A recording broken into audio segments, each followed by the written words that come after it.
Shalom, shalom, boa tarde. Hoje é dia 3 de Iyar, do ano 5783. Estamos no dia 24 de abril de 2023. É a tarde com a Torá, trazendo a Parashá da semana e as suas leituras diárias. Esta semana, novamente, temos duas porções dos estudos da Torá. É a porção Achareimot, que significa depois da morte, dos dois filhos de Aharão, e Kedoshim, santos, né? São as duas porções que nós temos aí para refletirmos nessa semana. E a nossa, como que fala?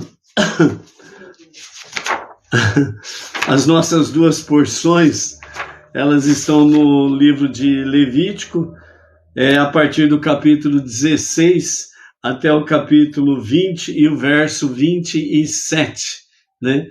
É a nossa porção dupla desta semana, né? Então nós vamos do capítulo 16 até o capítulo 20, verso 27, né? A porção Achareimot, temos 80 versículos para estudarmos, e a Parashá Kedoshim temos 64 versículos. Então, no fim desta jornada, desta semana, com a graça bendita de Hashem, nós teremos aí estudado, então,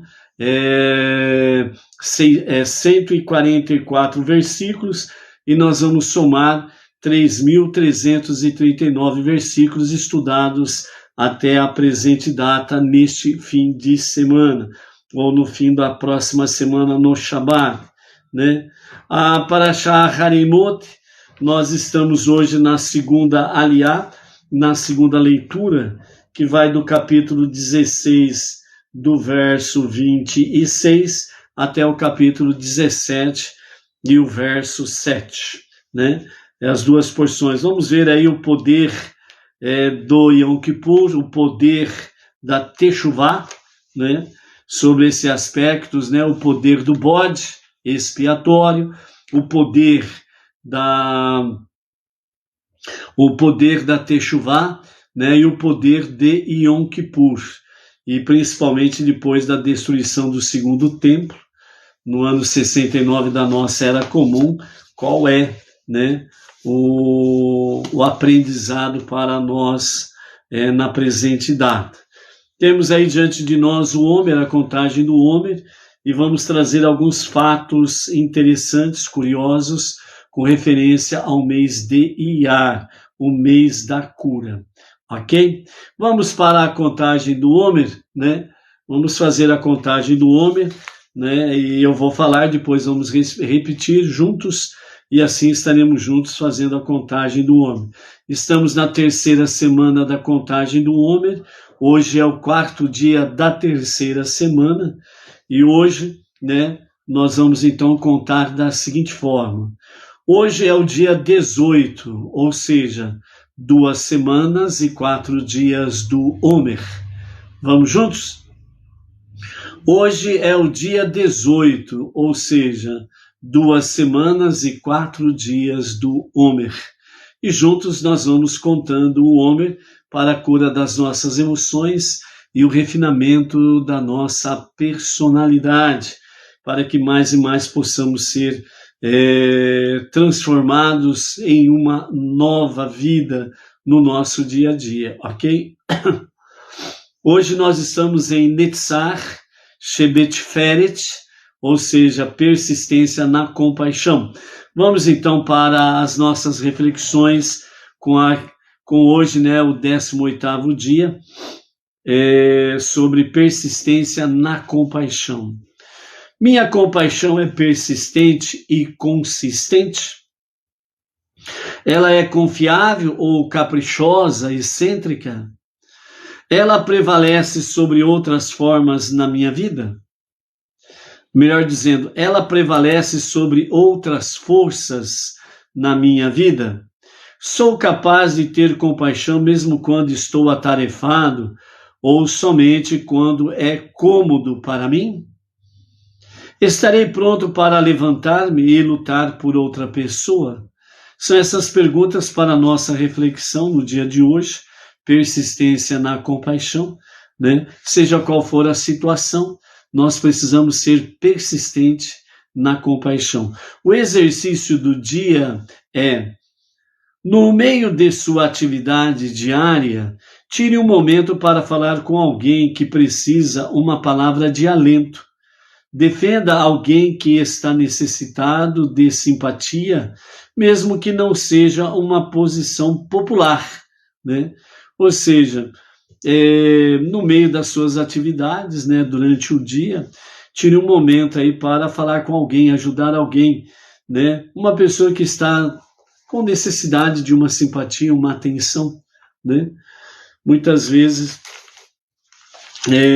as pessoas elas estão necessitadas de poder falar com alguém e alguém apenas ouvir, entendeu? É o chamado desabafo.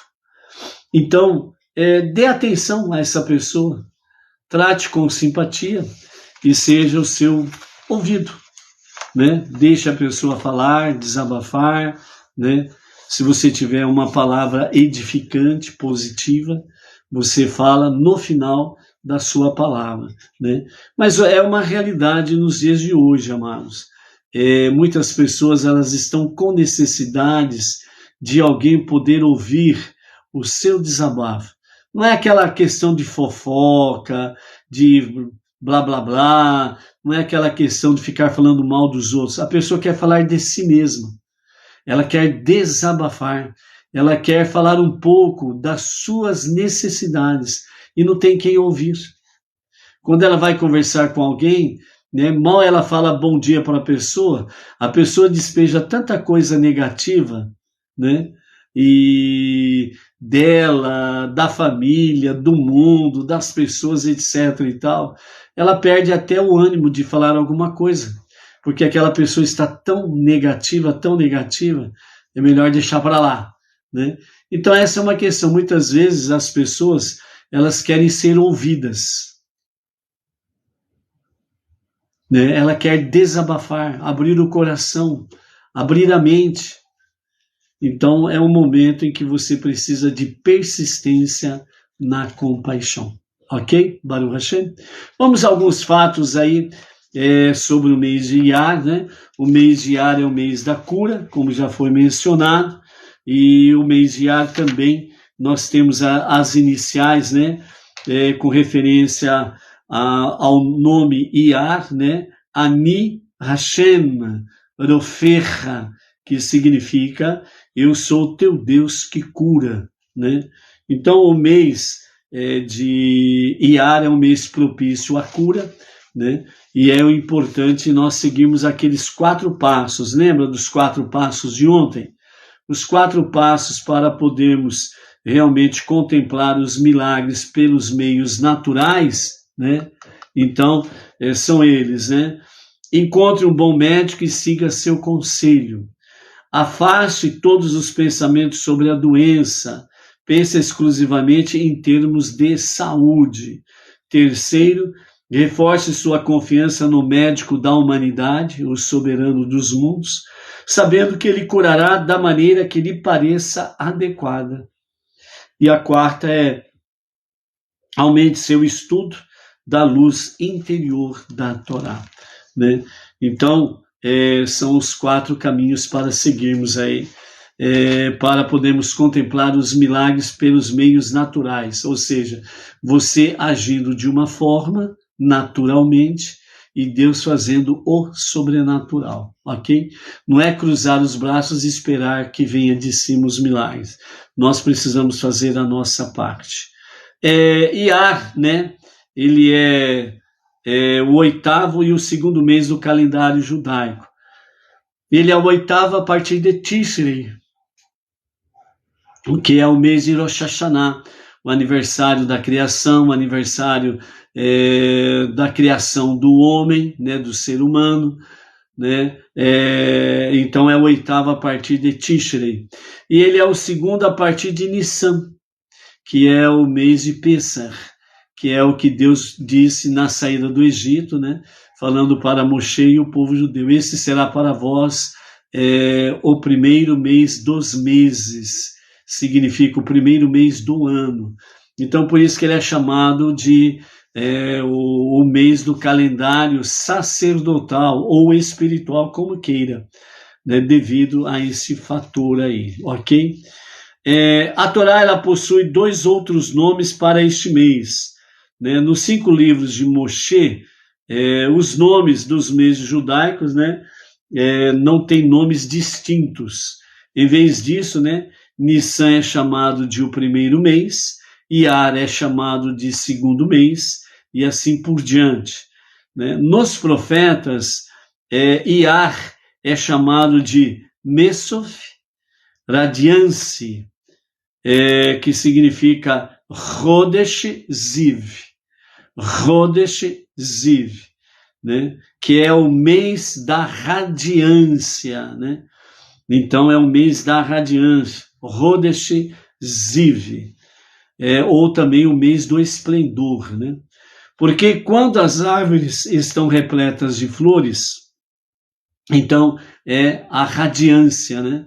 É exatamente essa conexão da primavera, né? Que Nissan é início da primavera, Iyar está dentro do ciclo da primavera, então as árvores, né? Elas estão repletas de flores, então elas revelam a sua beleza, a sua radiância, o seu esplendor, né? É nesse aspecto. Os nomes que conhecemos hoje, fala o Talmud, foram adotados durante o primeiro mês babilônico, que é a questão Yair, ok? Outra característica, né, outro fato sobre Iyar, que também significa luz, está relacionado com a palavra hebraica Or, que é luz. O Midrash explica que recebeu o nome do maná, que começou a cair também no mês de Iyar, um mês após os judeus deixarem o Egito. Então o maná foi dado como irradiação divina, o equivalente a acadiano de Iyar, né? Que significa aiaru, né? Dentro da questão acadiano, né? Que significa flor, revelar a sua beleza. Também temos aí no mês de Iyar, né, uma mitzvah especial para o mês de Iyar, que é exatamente Sefirat HaOmer, que é a contagem do Homer. Durante todo o mês de Iyar, nós temos a contagem do Homer, diariamente, né? O bom é fazer a contagem à noite, onde a radiância, o esplendor é mais forte, ok? Então, ao pôr do sol, por exemplo, hoje, né? Hoje nós estamos na segunda-feira do calendário, estamos no dia 24 de abril, então ao pôr do sol de hoje nós vamos entrar no 19º dia de Iyar, né? Então, se por acaso você não tem aquele livreto da contagem do Homer, pelo menos você diga de forma bem simples, hoje é o dia 19 de Homer, você está cumprindo a mitzvah. Tá bom? Então, principalmente à noite é bom fazer a contagem do Homer. A radiância, o esplendor, o poder é mais presente, é mais real, tá bom? E aí, na tarde com a Torá, a gente traz a contagem aí para que realmente fique enfatizado a contagem do Homer. Então, essa mitzvah especial, ela está no mês de Iyar, né? O mês de Iyar que tem que também está conectado com radiância, esplendor, luz, né?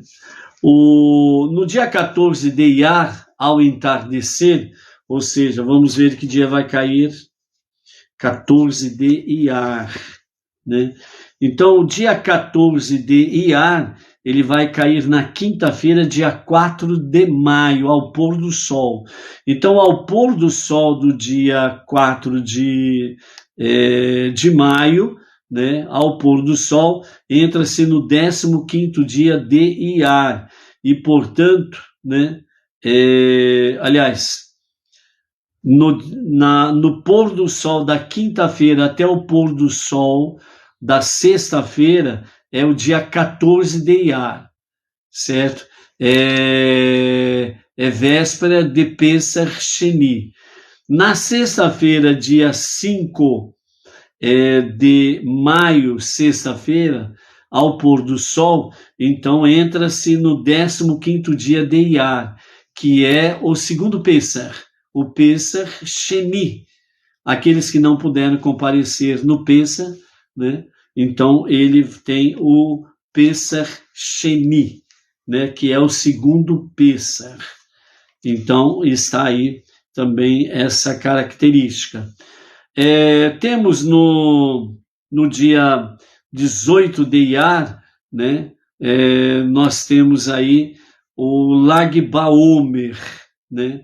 O Lag Baomer, no dia 18 de Iyar, ele vai cair, vamos ver a data aqui, o calendário também, dia 18 de Iyar, ao pôr do sol do dia 8 de maio, uma segunda-feira, ao pôr do sol da segunda-feira, dia 8 de maio, até o pôr do sol, até o pôr do sol da terça-feira, dia 9 de maio, nós estaremos no 33º dia de Homer, da contagem do Homer. Então, nessa data, ela é caracterizada por Lag Baomer, né? E o que vem a ser Lag Baomer? Vamos ver aqui. O Lag Baomer é uma comemoração, né? Pela morte do Rabino Shimon Bar Yochai. Então, pouco antes da sua morte, o Rav Shimon Bar Yochai, né? Um grande sábio talmúdico do século I, pediu que seu falecimento fosse celebrado e não lamentado. Ele morreu no dia 18 de Iyar, do ano 160 da Era Comum, e naquele dia chamado de Lag Baomer, que significa o quê? 33º dia do Homer. Então, Lag Baomer, 33º dia do Homer. É comemorado desde então com muita festa. Lag Baomer também marca o fim da praga que atingiu os estudantes do Rabino Akiva.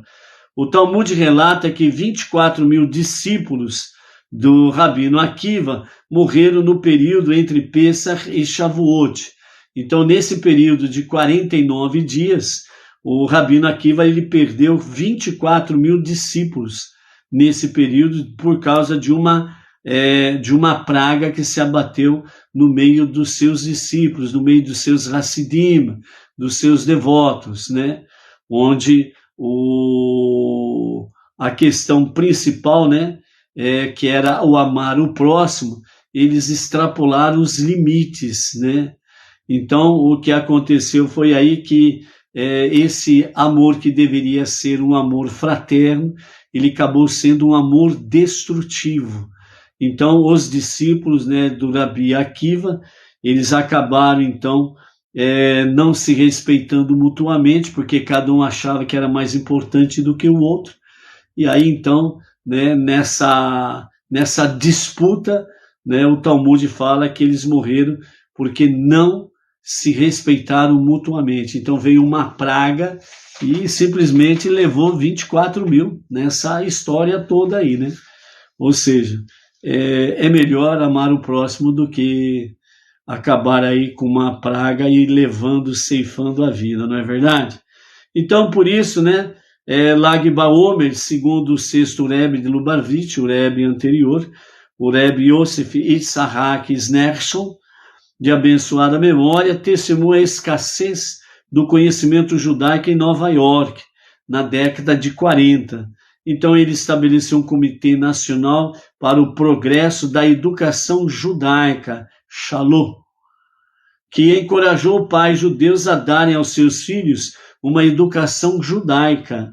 Um de seus programas, né, Mesibat Shabbat, promovia encontros no Shabbat e Yom Tov para essas crianças judaicas nas sinagogas de Nova York.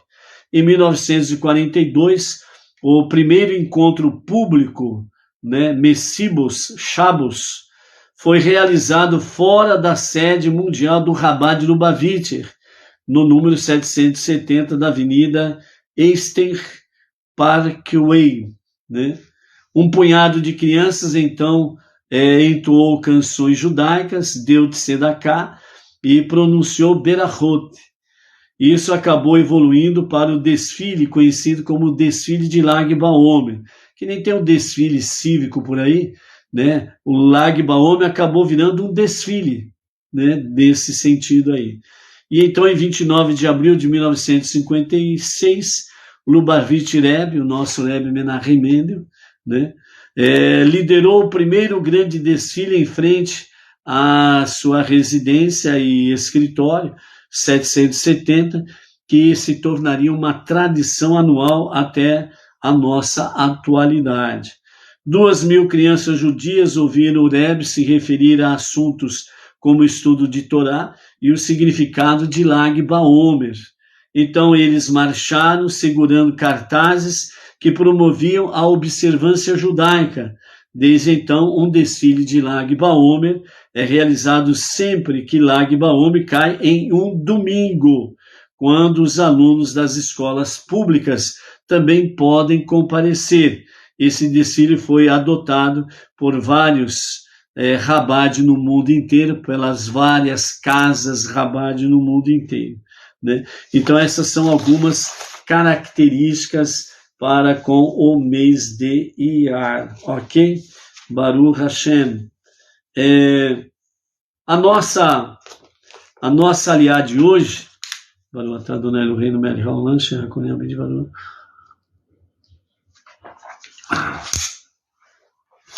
Então ela está no capítulo 16 de Levítico, a partir do versículo 26, e vamos até o capítulo 17, verso 7, onde nós temos aí dois desdobramentos, né, sobre a questão do bode expiatório e de Yom Kippur, ok?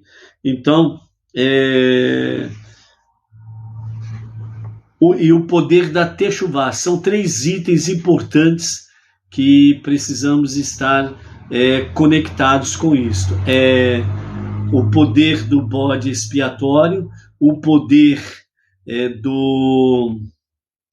de Yom Kippur e o poder da Teshuvá. São três ingredientes nos quais, enquanto o Beit HaMikdash estava em pé, eles eram inseparáveis, ok?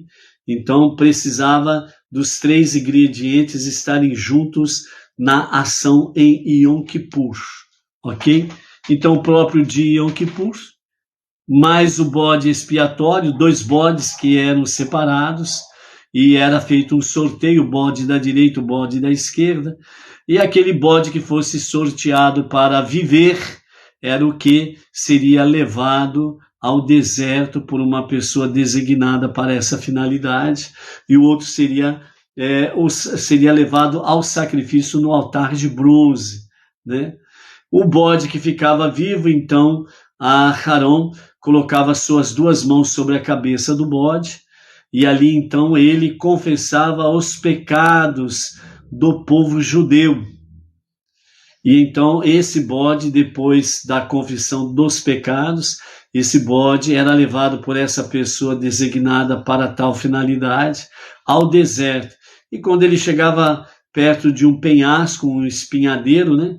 Então esse bode ele era atirado lá para baixo e ao cair, né, ele ia batendo nas pontas das rochas, né? E então quando chegava lá embaixo ele já estava morto, expiando o bode expiatório, o bode que expia os pecados de todo o Israel. Então esse bode expiatório, ele levava sem exceção todos os pecados do povo judeu. Levava embora para o deserto e para o penhasco, ok? E o outro bode era o que estava ali como uma expiação pelo sacrifício, pelo derramamento de sangue, e ali então ele permanecia ali no altar de bronze, onde era feito o sacrifício, ok?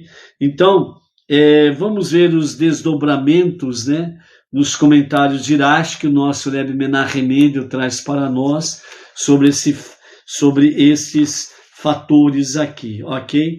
Vimos aí ontem a questão do bode expiatório, fizemos apenas um resumo no momento, né? E na conclusão, né, do bode expiatório, nós vimos aí que era necessário a Techuvá estar presente, né? A Techuvá não podia estar ausente. Se não houvesse Techuvá, um retorno a Deus para um verdadeiro e genuíno arrependimento, então o bode expiatório ele expiava apenas os pecados mais leves e não os outros mais complicados, entendeu? Então, por isso, a Techuvá era fator importante, estar com o bode expiatório. Hoje nós vamos falar sobre a questão de Yom Kippur e sobre a questão do poder da Techuvá. Então, sobre a questão do Yom Kippur, dentro dessas passagens que nós acabamos de mencionar, do capítulo 16, verso 26 até o capítulo 17, verso 7. Então, hoje, iniciando sobre a questão do Yom Kippur, né? Então, nós temos aí o quê? Por outro lado, com referência ao poder de expiação do dia de Yom Kippur, a Torá declara: neste dia Deus expiará por você, para purificá-lo. Você será limpo de todos os seus pecados diante de Deus, como está capítulo 16, verso 30. Isso sugere que o dia de Yom Kippur apenas expia os efeitos dos pecados sobre a pessoa, mas não elimina seus pecados propriamente dito. Ou seja, os efeitos dos pecados sobre a pessoa, ele é eliminado em Yom Kippur. Mas os pecados em si não eram eliminados. Ou seja, o pecado estava aí à mercê da pessoa. Ela volta a pecar se ela quiser. Ou por um descuido, um deslize, ou aí ela comete uma falha, comete um engano, alguma coisa semelhante, e aí acaba escorregando no sabão, e aí cuidado que o tombo pode ser perigoso, ok? Então, Rambam Maimônides não escreveu que o dia de Yom Kippur reconcilia os pecados em si, mas que o próprio dia de Yom Kippur provoca expiação para aqueles que se arrependem, para a regressão espiritual sofrida pelos próprios penitentes. Então, Maimônides, Rambam, ele nos fala sobre a questão de Yom Kippur, que ele expia o pecado, né, daqueles que se arrependem.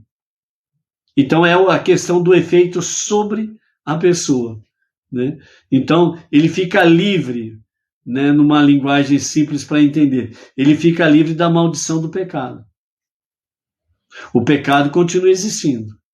Você só vai voltar a praticá-lo se você ou realmente se torna um rebelde, quer fazer porque quer fazer, ou às vezes por causa de um descuido, faltou prudência, faltou vigilância, e aí você deu uma escorregada no tobogã e caiu no mar do pecado, aí é problema.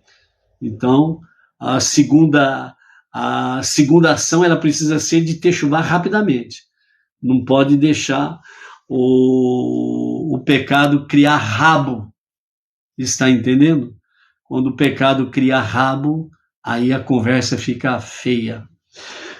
Então, dessa forma, né, Maimônides ele está dizendo sobre que Yom Kippur reconcilia, né, não reconcilia, melhor dizendo, os pecados em si, mas o próprio Yom Kippur ele provoca expiação para o penitente, aquele que se arrepende. Então é por isso que Yom Kippur ele traz a expiação para a regressão espiritual sofrida pelos próprios penitentes. Ou seja, todo pecado é uma regressão espiritual. Todo pecado faz a pessoa regredir espiritualmente, né? Então, se ela não fizer a techuvá, o retorno a Deus para um verdadeiro e sincero arrependimento, ela começa a ficar embrutecida, ela começa a ficar casco, né? aquela famosa casca de ferida, né? Ela começa a virar um cascão, e aí essas quelipote vai se tornando consolidadas, aí a pessoa fica difícil de fazer techuvá. Então não deixa criar casco grosso não, no pecado. Não deixa criar costa grossa no pecado. Trata seriamente com ele, não brinca não, né? As forças negativas não é para brincadeira, ok? Então, dessa forma, nós temos aí três distinções que nós precisamos estar refletindo dentro da questão do Yom Kippur e do bode expiatório. Lembra que o bode expiatório, Yom Kippur, Techuvá, são três ingredientes que não se pode separar, estão sempre juntos. Então, por isso, né, nos comentários de Irash, né, junto com os comentários do nosso Rebbe Menachem Mendel, pelo Rumash, então, os três itens aqui, o Rambam, ele comenta da seguinte forma, Irash. Primeiramente, o bode expiatório tem claramente um poder de expiação maior que o do próprio Yom Kippur. Vejam bem que enquanto o tabernáculo no deserto estava em pé e o Beit HaMikdash em Jerusalém estava em pé, o bode expiatório ele tinha mais poder do que Yom Kippur. Vamos ver por quê? Já que ele elimina a própria existência do pecado. O bode expiatório, quando Aharon, ele coloca ambas as mãos sobre a cabeça do bode e confessa os pecados do povo judeu, então esses pecados do povo judeu vão todos sobre o bode. E quando ele é levado para o deserto e depois jogado no penhasco, então, com a sua morte, que é uma expiação, ele leva todos os pecados do povo judeu. Então, o bode expiatório, ele eliminava o pecado. Entendeu? Ele eliminava o pecado. Então, o pecado, ele deixava de existir. Mas o povo judeu voltou a pecar. É o chamado, numa linguagem simples, pecado novo. Entendeu? Continuando. Tendo em vista que Yom Kippur, ele apenas limpa os efeitos do pecado de uma pessoa. Já que o bode expiatório tem um poder maior de expiação, ele é mais capaz de alcançar reconciliação sem qualquer ajuda adicional da pessoa, né, a sua techuvá. Então, o bode expiatório, ele não precisava realmente da ajuda, por assim dizer, realmente da pessoa e da sua techuvá. Ele já levava tudo na sua expiação no deserto. Com a sua morte, ele eliminava o pecado. Com a sua expiação, ele eliminava o pecado do povo judeu. Por isso ele era levado para o deserto. Por isso que Arão, ele colocava suas duas mãos sobre o bode expiatório e confessava os pecados de toda a comunidade judaica. Ok? Assim, enquanto o dia de Yom Kippur só expia para aqueles que se arrependem, os que fazem techuvá, o bode expiatório reconcilia até mesmo se não é acompanhado de techuvá. No obstante, este é o caso somente para pecados menos severos. No caso de pecados severos, porém, até mesmo o bode expiatório requer o poder de expiação adicional da pessoa. Essa expiação adicional é exatamente o poder da techuvá. A techuvá é uma expiação para o perdão de pecados. Então vejam bem, o bode expiatório, ele levava todos os pecados e eliminava os pecados. Uma conexão, a princípio, com os pecados menos severos. Independia se o judeu tinha ou não se arrependido. Ele levava. Quanto à questão dos pecados mais severos, o bode expiatório sozinho não eliminava o pecado. Ele precisava desse ingrediente a mais, o poder da techuvá. Então, se o pecador ele não se arrependesse de fato, se o judeu não se arrependesse de fato, e é uma questão específica para o judeu, porque o bode expiatório é para o povo judeu, ok? Então, se o judeu não se arrependesse, então só o bode expiatório não resolveria a questão da expiação dos pecados mais severos. Agora, os pecados mais leves, por assim dizer, ele expiava independente de ter ou não techuvá.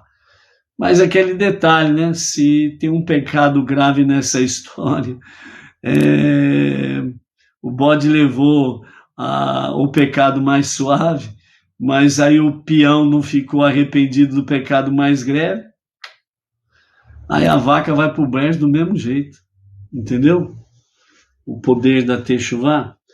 Segunda questão que Maimônides traz para nós, ele escreve que agora que o templo já não existe, há somente uma única coisa que sobrou, a techuvá. A techuvá, ela expia todos os pecados sem exceção. Então agora a techuvá, ela é superior ao bode expiatório e o próprio Yom Kippur. E é por isso que o poder da techuvá, ela não tem data. Depende de você, depende de cada um de nós. O retorno a Deus para um verdadeiro e genuíno arrependimento. Então, nesse segundo item aqui, né, que Rashi traz para nós e o nosso Rebbe, né, Maimônides fala de forma bem clara que, já que o templo não está em pé, já não existe, há somente a techuvá, e a techuvá expia todos os pecados. Ele está falando da erradicação total destes pecados. O que é a erradicação de todos os pecados? É a eliminação. Assim como o bode ele levava para o deserto todos os pecados que estavam em conexão com a techuvá, a mesma coisa que a techuvá. Ela já faz isso automaticamente quando o ser humano, o portador da decisão, da escolha da techuvá, ele faz o retorno a Deus para um verdadeiro e genuíno arrependimento.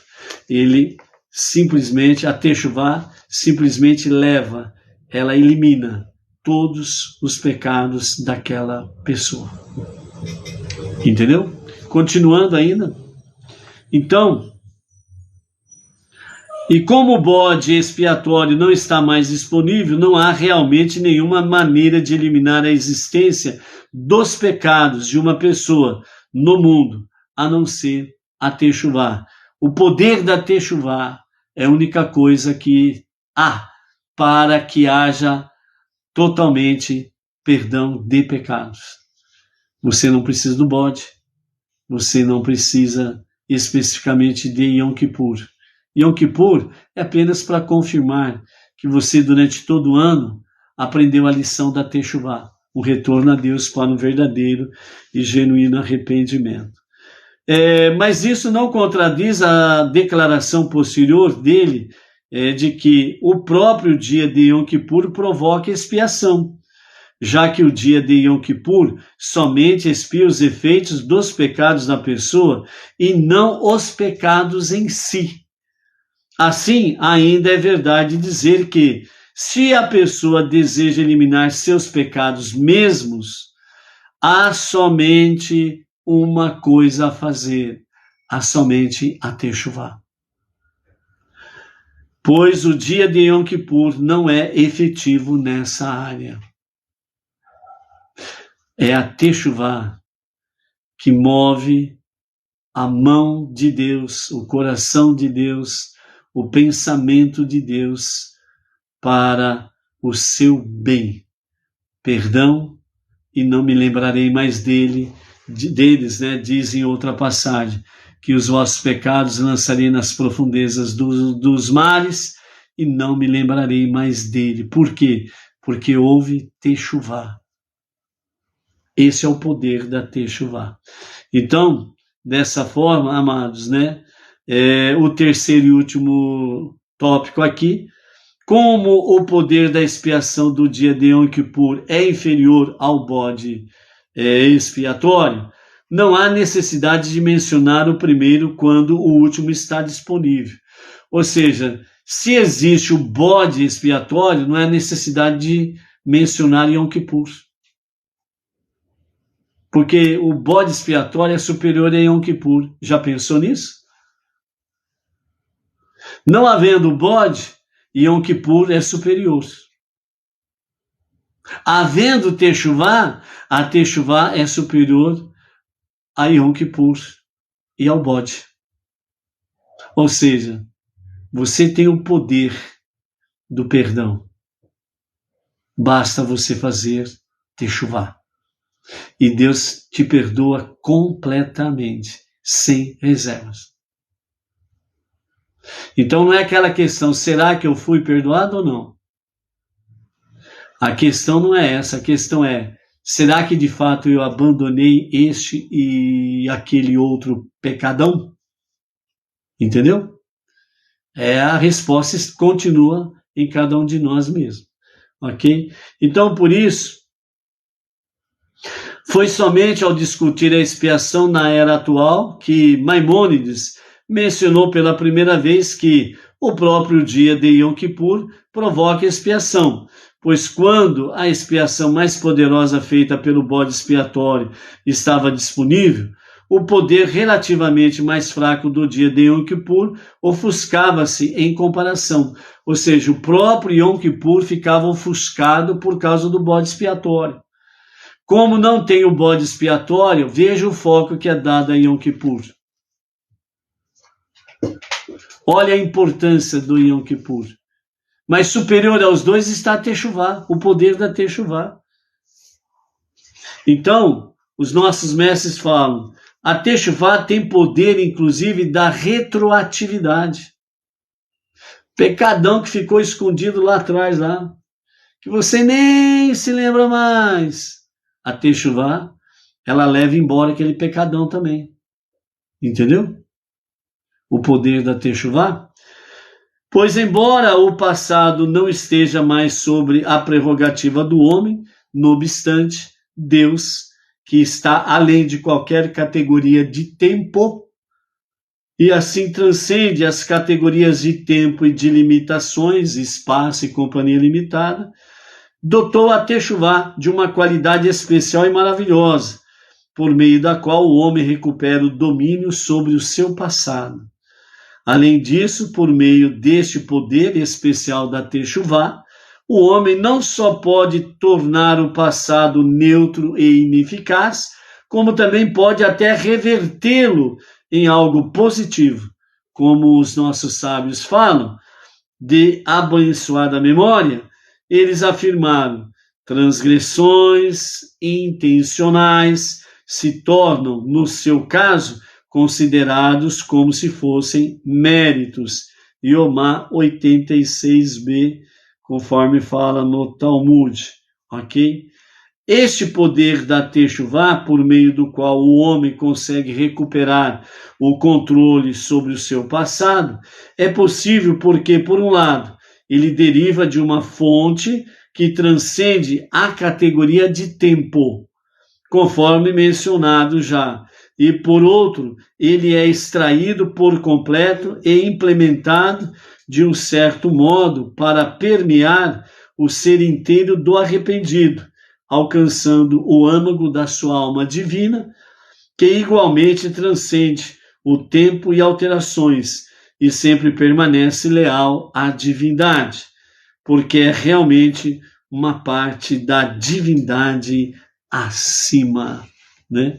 Então, é uma conexão com Deus. A Techuvá, ela faz tudo isso e ainda te conecta com Deus. Por isso que o nosso Rebbe Menachem Mendel, ele diz, o Yom Kippur nos eleva desta forma, porque o próprio dia revela a conexão intrínseca, né, de cada um que compartilha com Deus em virtude da sua alma divina. A conexão entre nossa essência e essência do Eterno já existia desde antes da criação, e é por isso que não é limitada pelo tempo ou espaço. Assim sendo, este vínculo não pode ser danificado por nenhum pecado que possamos ter cometido. Portanto, ao revelar esta conexão intrínseca entre nós e Deus, o próprio dia de Yom Kippur limpa completamente a nossa barra sem deixar vestígios. Entendeu? Então, por isso, amados, né, Yom Kippur somado a Teshuvá, ela faz com que realmente Deus lance nas profundezas dos mares as nossas iniquidades e dá-nos a graça de podermos realmente ter um novo caminhar com Hashem. E é por isso que na palavra final do nosso Rebbe, ele diz: hoje em dia, as nossas preces são um reflexo dos sacrifícios que se ofertavam no Mishkan. Assim como no caso dos sacrifícios pode parecer ilógico perder o nosso valioso tempo em rezar para Deus, quando poderíamos estar fazendo algo, inclusive atividades sagradas como estudar a Torá ou cumprir algum mandamento prático. Mas é precisamente quando dedicamos o nosso valioso tempo e concentração para nos aproximarmos mais de Deus que nos conectamos com Ele na forma mais profunda e íntima possível. Por isso que nós não podemos, em hipótese nenhuma, estarmos desconectados do estudo da Torá, das 7 leis de Noah, estarmos desconectados da Teshuvá, das preces diárias, da Tzedakah e de falar de Mashiach, anunciar Mashiach, falar de Mashiach, trazer Mashiach, né? É por isso que os nossos mestres, né, no livro Os Dias de Mashiach, para nós finalizarmos aqui a nossa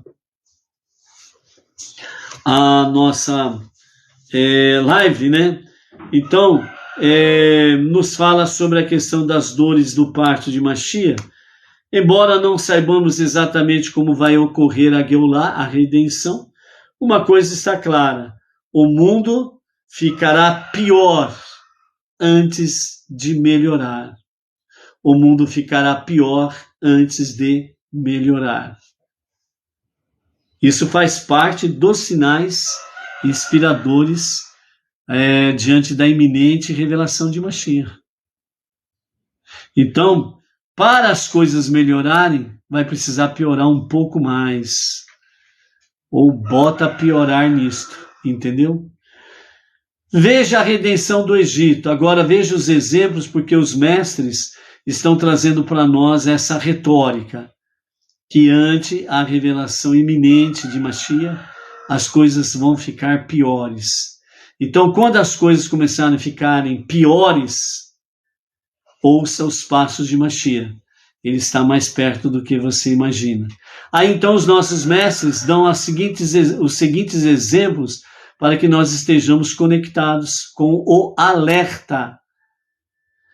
Veja a redenção do Egito, o protótipo da futura Geulah, da futura redenção. Então, o êxodo do Egito é a figura, o exemplo, é estudar, prestar atenção exatamente como aconteceu no êxodo do Egito. Assim será semelhante ante a revelação a qualquer momento, e a qualquer momento agora mesmo, amém, vem amém, de Mashiach. Então, conexão. Quanto mais próximo os judeus chegavam da libertação, mais eles sofriam. Por exemplo, depois que Hashem enviou Moshe com notícias da Geulah, da redenção, os judeus não ouviram os passos há muito esperados da redenção, como se poderia esperar. Em vez disso, o faraó intensificou a escravidão, mandando racionar a palha. O ponto foi tão difícil e o ponto foi tão assim, como diz, tão cruel, que o próprio Moshe disse a Hashem, Hashem, por que maltratas esse povo? Porque tu me enviaste e esse povo está sendo maltratado mais ainda do que antes. E então, segundo Shemot, Êxodo capítulo 5, verso 22, somente então as pragas que terminaram por trazer a Geulá começaram. Então as pragas em si, elas foram os sinais da Geulá. As pragas em si foi o sinal de que a redenção estava para acontecer a qualquer momento mesmo, a qualquer momento agora, amém, vem amém. Então, as pragas do Egito eram exatamente para alertar o povo judeu. A vossa redenção é iminente para qualquer momento agora mesmo, amém, vem amém. Então, por isso, os sinais de que a coisa está ficando feia ali fora, é porque a nossa redenção está se aproximando mais. E nós precisamos ficar atentos a esta realidade, ok? Então, somente então as pragas que terminaram por trazer Geulá, que começaram, né? Então, a Geulá, a redenção, ela só começou depois das pragas. Depois das pragas é aí que começa a redenção. Então, por isso que os mestres falam, o mundo ficará pior antes de melhorar.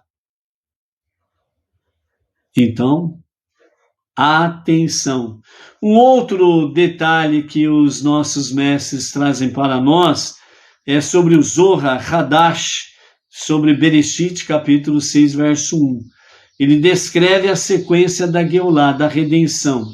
Quando o sol da Geulá brilhar para os judeus, problema após problema e trevas após trevas cairão sobre eles, e quando estiverem imersos, a luz de Hashem brilhará sobre eles.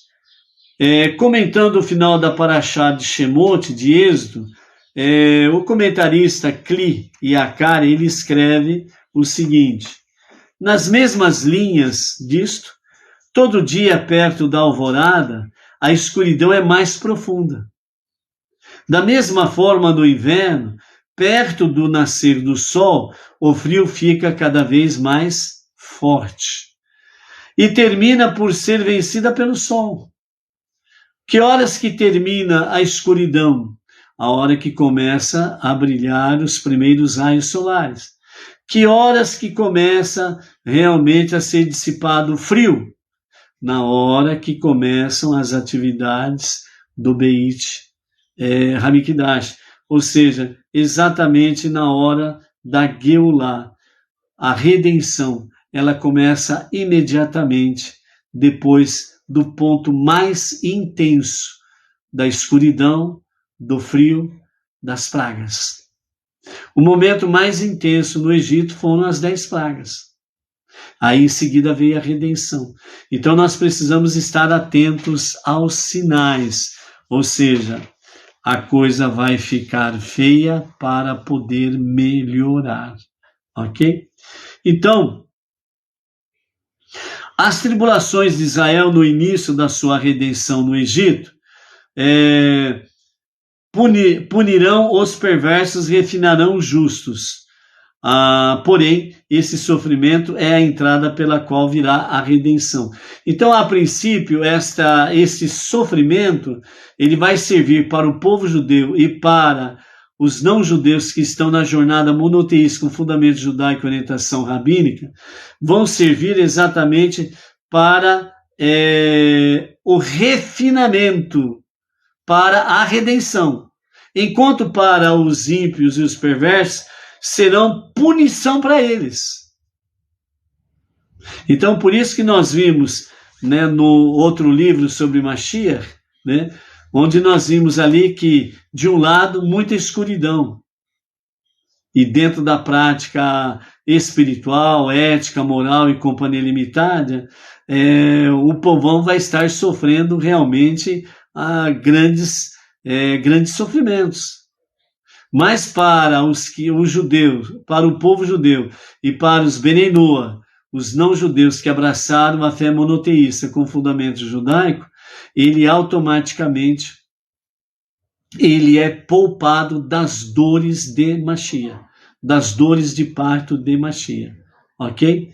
Então, é isso que nos fala os nossos mestres sobre a redenção. Como já mencionado, o Maharal explica que a realidade messiânica é tão nova que não pode crescer a partir de uma realidade anterior. Ao contrário, um vácuo deve ser criado, no qual esta nova realidade possa brotar. Ou seja, Mashiach tem que ser algo sempre novo, sempre vivo, sempre presente, sempre como um livro novo que você vai abrir a página. Mashiach precisa ser exatamente isso. O Alter Rebbe, ele comentou na Torá Or, da Parashá Vairá, capítulo 57, verso 4, ele acrescenta que antes da revelação do nome de 4 letras de Deus no Monte Sinai, a divina corda da salvação tinha de desaparecer, permitindo que o Egito dominasse tudo. Por isso a escravidão. Quando Moshe pergunta, Hashem, por que maltratas este povo? Como está em Êxodo 5, 22. E Hashem responde para ele, eu sou Hashem, capítulo 6, verso 2. Agora, meu nome de 4 letras deve ser revelado. Então, segundo os nossos mestres, essa ideia, o famoso tetragrama sagrado, esclarece por que o terror da Ikveta de Meshicha, que é os passos de Mashiach, deve preceder a Geulá, a redenção. São as trevas antes do alvorecer. Então, por isso, a questão de um mundo em si estar pior para melhorar. E, por um outro lado, aqueles que estão na luz terão a proteção para que, de fato, possam escapar das dores de Mashiach. Entendeu? Então, por isso, amados, cada vez mais conectados com Deus, vamos nos preparando aí para a redenção. Me perdoem, mas é o plantão, é o trabalho, é um monte de coisa que deixa a gente estafado e de vez em quando a gente abre a boca. E me perdoem por essas coisas aí, tá bom? A barra é pesada, não é fácil não, mas tá bom, vamos em frente aí. Então, amados, o bode expiatório, Yom Kippur e Teshuvá e Mashiach é o nosso foco, porque eles fazem parte apesar de serem tópicos, eles fazem parte de uma fonte, de um todo. E nós não podemos jogar separados, nós temos que trazer o foco junto, para que nós possamos cada vez mais sermos moldados à luz dos olhos de Hashem e à luz da sua Torá. Ok? Pela graça bendita de Hashem, amanhã estaremos de volta aí. Shalom, shalom, até amanhã.